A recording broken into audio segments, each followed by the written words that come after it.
We're finally in Namibia.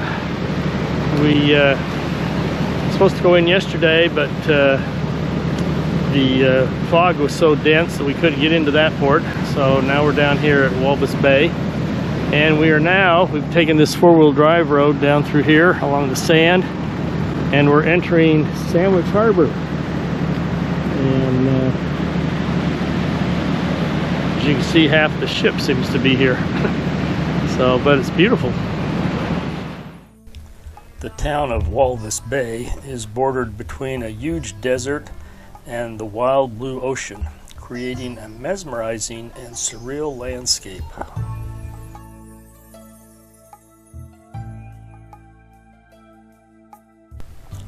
The name Walvis Bay means Bay of Whales in Afrikaans, alluding to its past as a whaling station.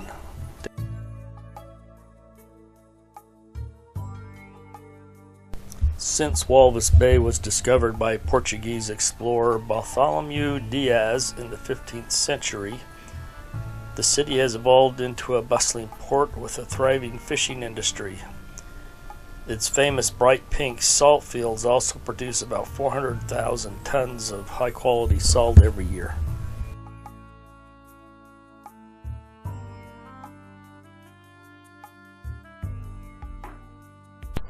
But the real magic of Walvis Bay is its coastlines and beaches, which are far more than just strips of sand next to sparkling water.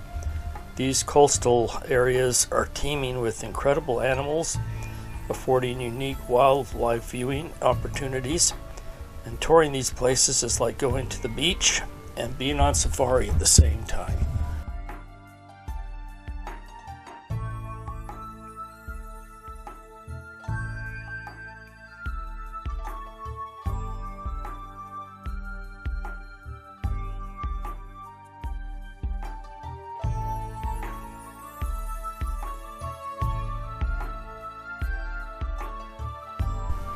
Our tour guide gave us the opportunity to venture away from the shore and to climb some of these sand dunes. He didn't quite have the power he needed to get up where some of the others were, but it was still fun.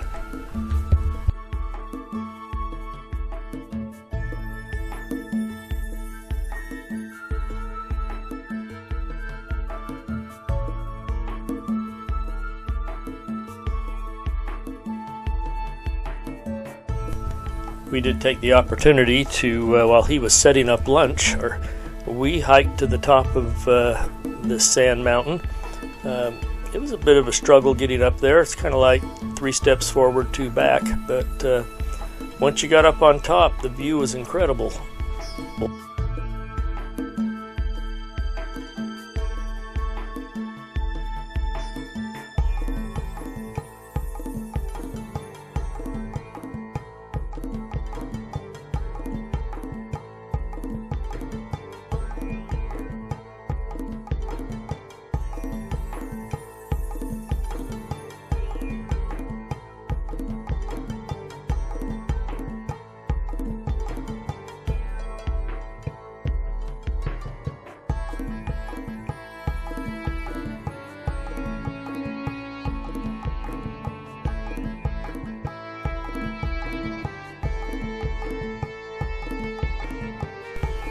I will say this, going down was a lot easier than coming up.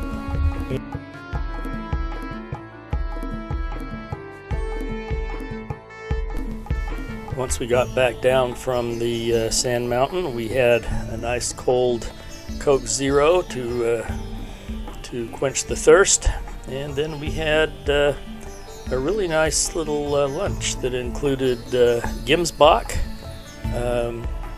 and some ribs and hard-boiled eggs, or deviled eggs I should say, and it was really quite a nice little lunch.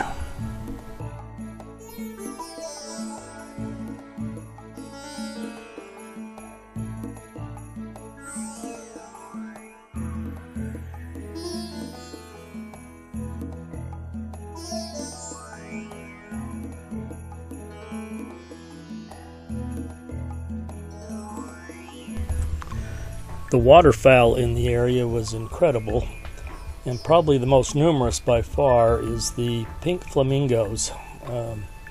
They were everywhere, and they thrive on the algae and the small shrimp that live in the waters, and it's the shrimp that gives the flamingo its pink color.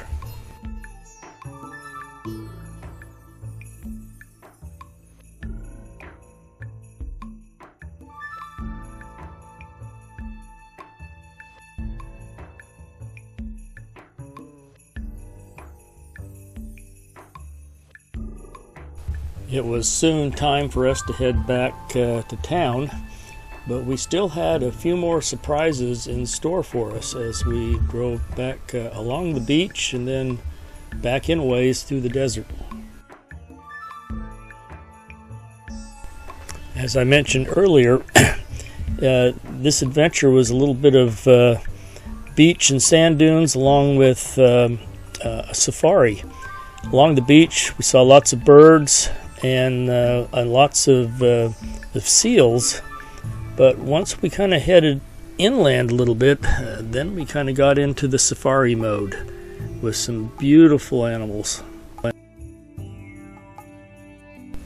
Our first sighting was this small herd of springbuck.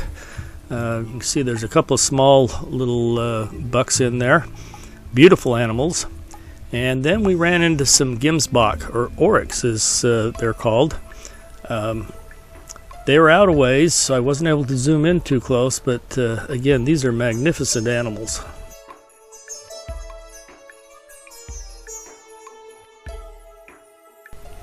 Our last sighting was what the guide called the Lonely Potty, and it was the only potty within miles.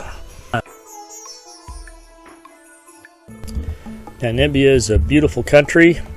It has a history of German and then British rule, as well as their fight for independence.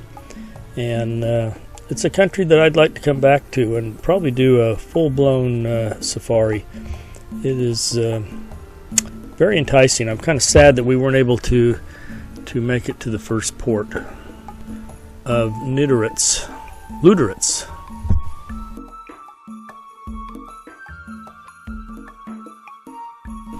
If you liked our video, please hit the like button and subscribe to our channel, Around the World in 274 Days. And be sure to hit the notification bell so you're notified every time we post a new video.